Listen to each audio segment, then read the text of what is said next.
Hi ಎಲ್ರಿಗೂ ನಮಸ್ಕಾರ. ದಿನಕ್ಕೊಂದು ಕಥೆಯಲ್ಲಿ ಇವತ್ತಿನ ಕತೆ ನೀರು ತುಂಬಿದ ಬಾವಿ. ಶ್ರೀಮಂತನೊಬ್ಬ ಒಂದು ದೊಡ್ಡದಾದಂತಹ ಮನೆಯನ್ನ ಕಟ್ಟಿರ್ತಾನೆ. ಮನೆ ತುಂಬಾ ಚೆನ್ನಾಗಿ ಇರುತ್ತೆ. ಗೃಹ ಪ್ರವೇಶ ಕೂಡ ಮಾಡಿರ್ತಾರೆ. ತುಂಬಾ ನೆಮ್ಮದಿಯಿಂದ ಜೀವನ ನಡೆಸ್ತಾ ಇರ್ತಾರೆ. ಬೇಸಿಗೆ ಕಾಲ ಬರುತ್ತೆ, ಮನೆಯಲ್ಲಿ ನೀರಿನ ಸಮಸ್ಯೆ ಶುರುವಾಗುತ್ತೆ. ಎಷ್ಟು ಶುರುವಾಗುತ್ತೆ ಅಂದ್ರೆ ಎಷ್ಟೇ ಟ್ಯಾಂಕರ್ ಓಡಿಸಿದ್ರು ಸಾಕಾಗ್ತಾ ಇರಲ್ಲ, ಅಷ್ಟು ಶುರುವಾಗಿ ಹೋಗುತ್ತೆ. ಹೀಗೆ ಈ ಧಗೆಯನ್ನು ತೀರಿಸೋದು ಹೇಗೆ ಅನ್ನೋದು ಸಮಸ್ಯೆ ಆಗೋಗುತ್ತೆ. ಎಲ್ಲ ಪರಿಹಾರ ಮಾಡಿದ್ರು, ಬೋರ್ವೆಲ್ ತೆಗಿಸ್ಬೇಕು ಅಂದ್ರು, ನೀರ್ ಟ್ಯಾಂಕರ್ ತರಿಸ್ಬೇಕಂದ್ರು ಏನು ಉಪಯೋಗನೇ ಇರಲ್ಲ. ಅಷ್ಟು ಧಗೆ ಆಗೋಗಿರುತ್ತೆ. ನೀರ್ಗೆ ಎಲ್ಲೂ ಸಿಗ್ತಾ ಇರಲ್ಲ, ಹಾಹಾಕಾರ ನಡೆದು ಹೋಗ್ತಾ ಇರುತ್ತೆ.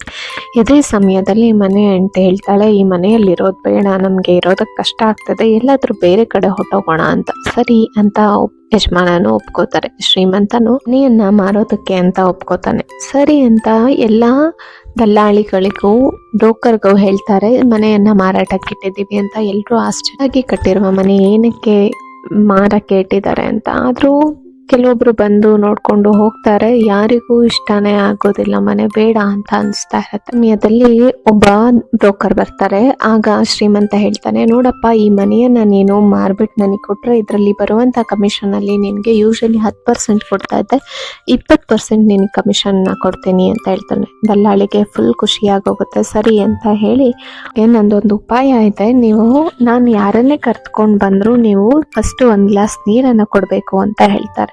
ಸರಿ ಅಂತ ಯಜಮಾನನು ಒಪ್ಕೊಂಡು ಹೋಗ್ತಾರೆ. 6ನೇ ದಿನ ಒಂದು ಒಳ್ಳೆ ಫ್ಯಾಮಿಲಿಯಲ್ಲಿ ಇರುವಂತವ್ರನ್ನ ಕರ್ಕೊಂಡು ಬರ್ತಾರೆ ಮನೆ ತೋರಿಸ್ಲಿಕ್ಕೆ ಅಂತ. ಮನೆ ನೋಡಿದ ತಕ್ಷಣ ಇವರು ಆ ದಲ್ಲಾಳಿ ಹೇಳಿದ್ದ ಮಾತು ಜ್ಞಾಪಕ ಬರುತ್ತೆ. ಒಂದ್ ಗ್ಲಾಸ್ ಎಲ್ರಿಗೂ ನೀರನ್ನ ಕೊಡ್ತಾರೆ.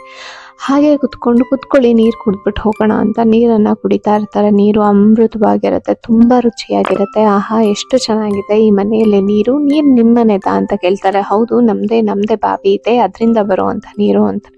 ಆಹಾ, ಎಂತ ಅಮೃತದಂತಹ ನೀರು.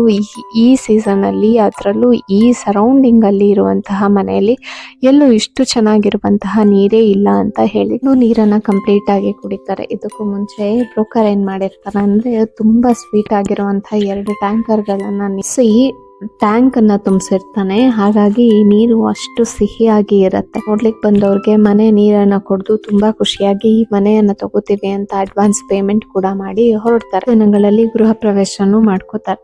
ಹೀಗೆ ಒಂದು 3-4 ತಿಂಗಳು ಕಳೀತಿದ ತಕ್ಷಣ ಮನೆಯಲ್ಲಿದ್ದಂತಹ ಬಾವಿಯಲ್ಲಿದ್ದಂತಹ ನೀರು ಬತ್ತೋಗ್ಬಿಟ್ಟಿರುತ್ತೆ.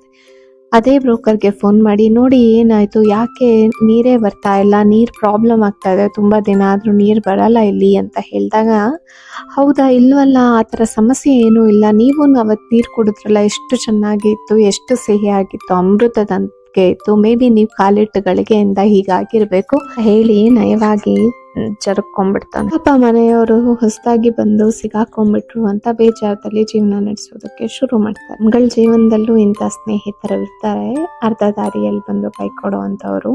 ಅವ್ರು ಹೇಳಿದ್ದನ್ನ ನಂಬಿ ನಾವು ಮೋಸ ಹೋಗೋಕ್ಕಿಂತ ಮುಂಚೆ ಯಾರೇ ಏನೇ ಹೇಳಿ ಸಾವಕಾಶವಾಗಿ ಕುಳಿತುಕೊಂಡು